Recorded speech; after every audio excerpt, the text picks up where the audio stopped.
Hello, class. Welcome to our last lecture about graph theory.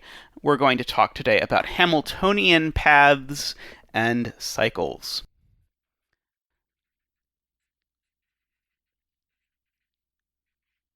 So, what is a Hamiltonian path or cycle? And how did Hamilton manage to get his name attached to this? So Hamilton, remember this is in the 1800s, not the one from the musical, was writing to his various friends, and he offered the following brain teaser. Suppose you have a dodecahedron, and you start on one of the vertices of the dodecahedron. Is it possible to walk along the edges of the dodecahedron in such a way that you visit every vertex exactly once and return where you started? Now, at first, this probably sounds very similar to this Bridges of Königsberg question, where we asked, hey, is it possible to go across every bridge?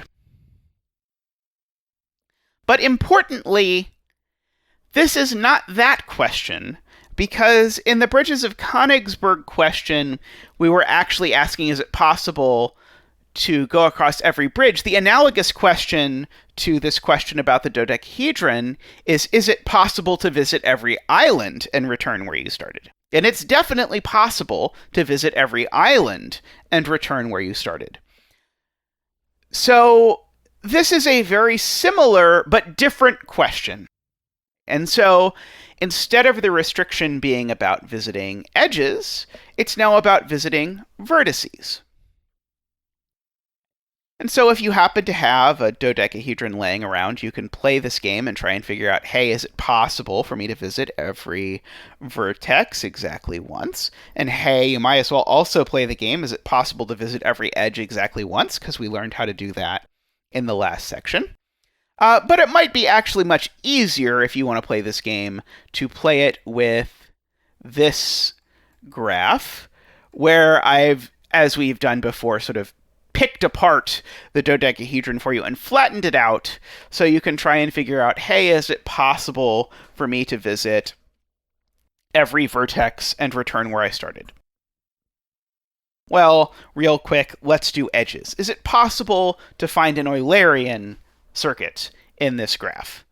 Well, remember that there's an Eulerian circuit if every vertex has even degree, and well, here every vertex has odd degree. So this is about as far away as possible from having an Eulerian circuit or an Eulerian path or anything like that. But it's not at all clear if it's possible to visit every vertex. But, I mean, it's not that big of a problem. There's only 20 vertices in total, because remember, there's one vertex for every face of the icosahedron. And so you can eventually figure out that the answer is yes, which notice is a lot easier than if the answer had been no. In fact, here is a picture for you of a way to do this. So you sort of start in the middle and follow along the vertices as they're numbered, and you can zigzag around and get back where you started. Hooray. Okay, so the answer is yes. I don't think Hamilton had a lot more interesting to say about this particular question. I think this was really just an amusing question that he was pondering and then wanted to know what other people thought. But it was the first sort of question of this sort, or one of the first questions of this sort, so he gets his name associated to it. And we can ask this question more generally. So given a graph, can we come up with a Hamiltonian cycle in it? Yes or no? And at first, you might think, okay, well, this is going to end up being probably pretty similarly easy. But it turns out that this question is very, very difficult. In fact, this question is what is known in computer science as NP-hard, which means basically that it is among the more difficult computational questions that you can ask. So there is no short algorithm that will just spit out a Hamiltonian cycle for you in a graph. or tell you if there is one or isn't one, or anything of that sort.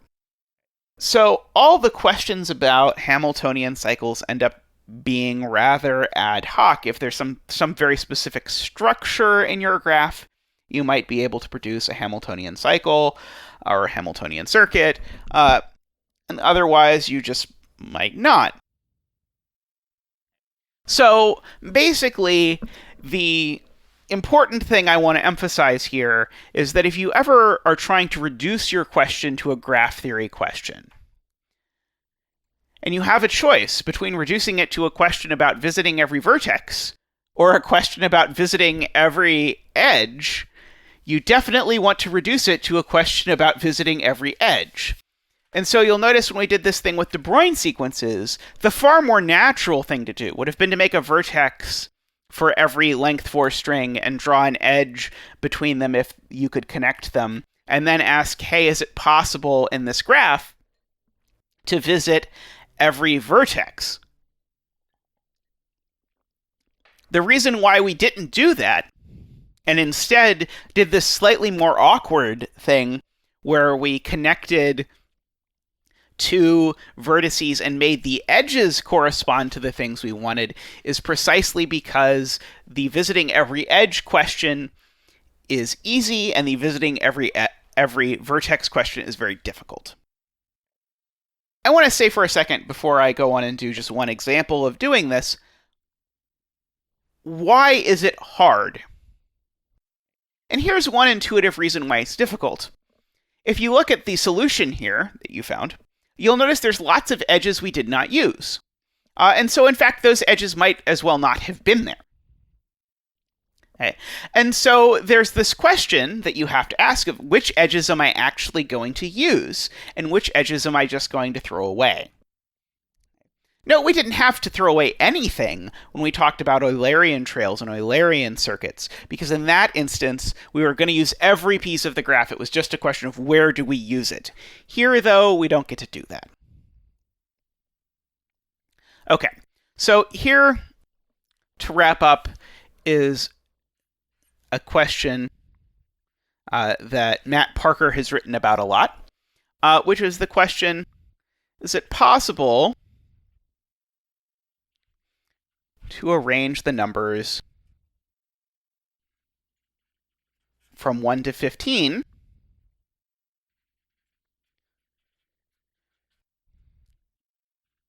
in such a way that every pair of them, every pair of adjacent numbers, sum to a square.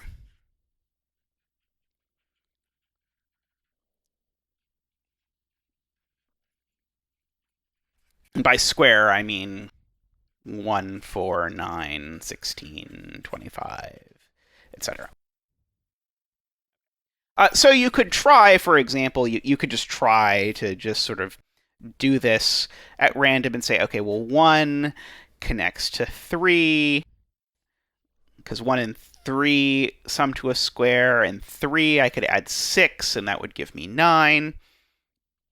6, I could add 10, that would give me 16, and maybe I could throw an 8 over here. And you could just sort of do this kind of randomly and just try and do it and see, can I get every number from 1 to 15 in here? But it's actually most natural to rephrase this question as a question about Hamiltonian paths in a certain graph. Namely, the graph I want is going to have the vertices be the numbers from 1 to 15, and the edges are going to be the set of pairs x, y, where, of course, x and y are different, and x plus y is a square. Okay, so let's try and make that graph real quick.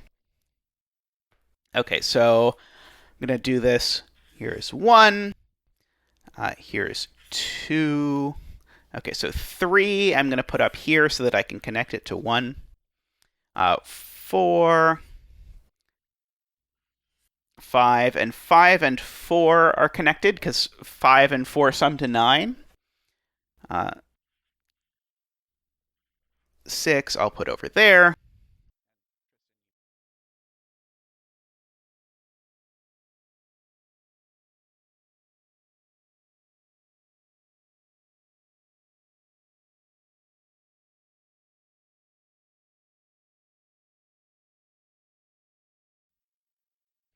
Okay, so here we have our graph. I think I did not miss anything, but apologies if I did. And so the valid sequences that I'm allowed to have correspond exactly to walks in this graph. So for example, I started before 8, 1, 3, 6, 10.